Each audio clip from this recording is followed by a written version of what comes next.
Оразбек Кадырбекович, жарандык кодекс менен эмне кылабыз? Ушул жерде жазылып турбайбы?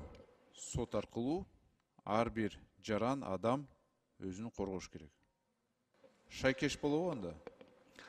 Урматтуу Дастан Далабаевич, жарандык кодекстин 18-беренесинде ар намысын, кадыр баркын жана ишкердик беделин коргоо боюнча бар. Убакытты токтоп койгулачы бuyakta. Бирок ал жерде биринчи төгүндөтүү жана моралдык жана материалдык зыяндын жеке жак адам өзүнө өндүрүп алуу жөнүндө. А бул жерде укук бузуу. Себеби мына мен бирөөнүн жол эрежесин бузуп, бирөөнүн автоунаасын сүзүп алсаңыз, биринчи жол эрежесин бузган үчүн айып пул төлөйсүң. Экинчи тигин машинеси жабыркаган үчүн материалдык чыгым төлөйсүз да. А бул жерде да ушундай.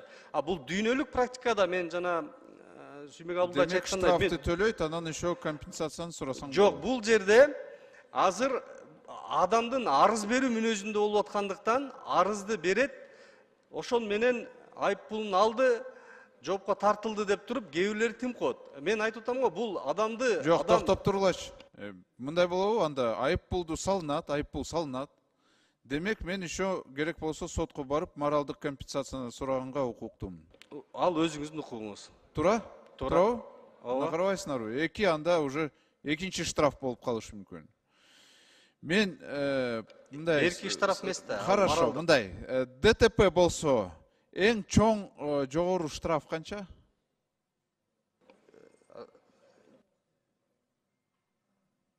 Менде жок маалымат ДТП боюнча. Жок, мына карабайсызбы? Ишылып ДТП болсо 10 000 сом штраф салынат. А мисалы бул жерде интернетте биремен чиновник боюнча жазып койсоң эле, себеби бул жарандарга, жөнөкөй жарандарга иштебейт, мен билем го. Чиновник жөнүндө жазып койсоң эле сразу 100 000 сом. Жок, Дастан Далабаевич, чиновник жөнүндө жазсын, чиновник арыз жазбаса эч нерсе болбойт. А бuyakta сиз уктуңуз го, азыр депутаттар айтып атышпайбы? Мен башымдан өткөн деп, эми анда саясатка келбесин да. Чыдабаса.